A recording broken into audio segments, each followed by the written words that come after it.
Bienvenue, devant moi se trouve un Motorola Moto G5 et aujourd'hui je vais vous montrer comment passer par le processus de configuration de ce téléphone. Lorsque vous l'allumez pour la toute première fois, vous serez accueilli par le même écran que vous voyez ici. Vous pouvez simplement sélectionner la langue de votre choix dans la liste accessible ici. Pour moi, l'anglais a été sélectionné, ce qui est la langue que je souhaite utiliser. Ensuite, une fois que vous avez sélectionné votre langue, appuyez sur Démarrer.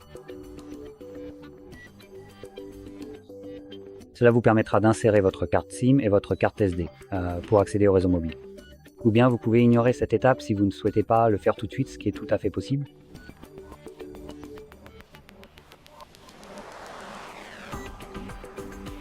Ensuite, nous allons configurer en utilisant un autre appareil. Cela vous permettrait d'utiliser votre ancien Android, iPhone ou iPad, de transférer toutes les données, contacts, messages, etc. vers cet appareil, de manière assez transparente via, je crois, le compte Google. Bien que je puisse me tromper à ce sujet, je n'ai en fait jamais utilisé cette option moi-même.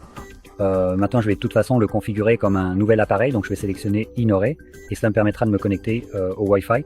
Maintenant, évidemment, encore une fois, cette étape est optionnelle. Vous n'êtes pas obligé de le faire si vous ne le souhaitez pas. Donc, je vais le configurer hors ligne ici, et il vous affiche un message rapide indiquant que, par exemple, vous ne pourrez pas faire de sauvegarde ou de restauration de l'appareil, que la date et l'heure ne seront pas réglées automatiquement, et que vous ne pourrez pas vous connecter à un compte Google, mais cela pourra être modifié plus tard.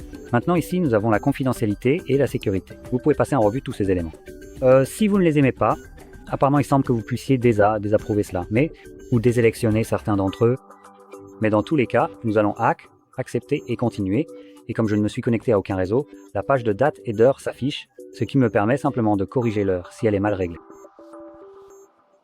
Ensuite, nous avons les services Google, comme la localisation et l'envoi de données utilisateurs et de diagnostics. Encore une fois, vous pouvez désactiver ces options si vous le souhaitez, mais c'est Google, alors soyons honnêtes. Il y a une raison pour laquelle des entreprises comme Google sont constamment impliquées dans des recours collectifs, et c'est pas parce que ces options comptent tant pour eux qu'ils vont les respecter. Bref, passons à la suite. Nous pouvons maintenant choisir notre verrouillage d'écran. Par défaut, l'appareil propose un code PIN à 4 chiffres, mais vous pouvez le modifier en cliquant juste ici sur ces options de verrouillage verte et choisir également un schéma ou un mot de passe.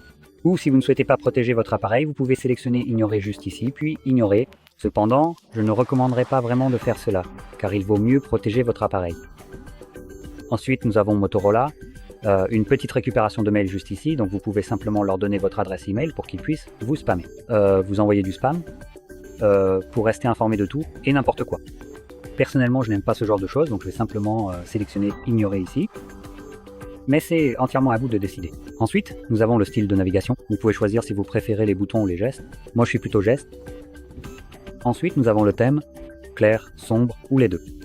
Donc, les deux permettront essentiellement de passer du mode clair au mode sombre en fonction de l'heure de la journée. Donc, je vais rester sur le mode clair pour l'instant. Et ensuite, nous avons la configuration du contrôle parental. Si c'est vous qui utilisez cet appareil, vous voudrez probablement ignorer cette étape. Si vous comptez donner ce téléphone à votre enfant, il pourrait être utile de le configurer. Ensuite, nous avons l'écran de verrouillage en direct. Donc cela va simplement vous donner des fonds d'écran aléatoires sur votre maison, sur votre écran de verrouillage, chaque fois que vous appuyez sur le bouton d'alimentation pour réveiller l'écran. Personnellement, je n'aime pas ça.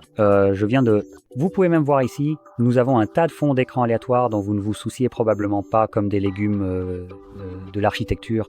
C'est genre complètement aléatoire, donc je préfère désactiver cette option.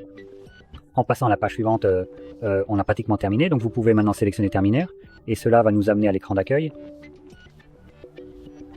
Et voilà. Donc si vous avez trouvé cette vidéo utile, n'oubliez pas de liker, de vous abonner, et merci d'avoir regardé.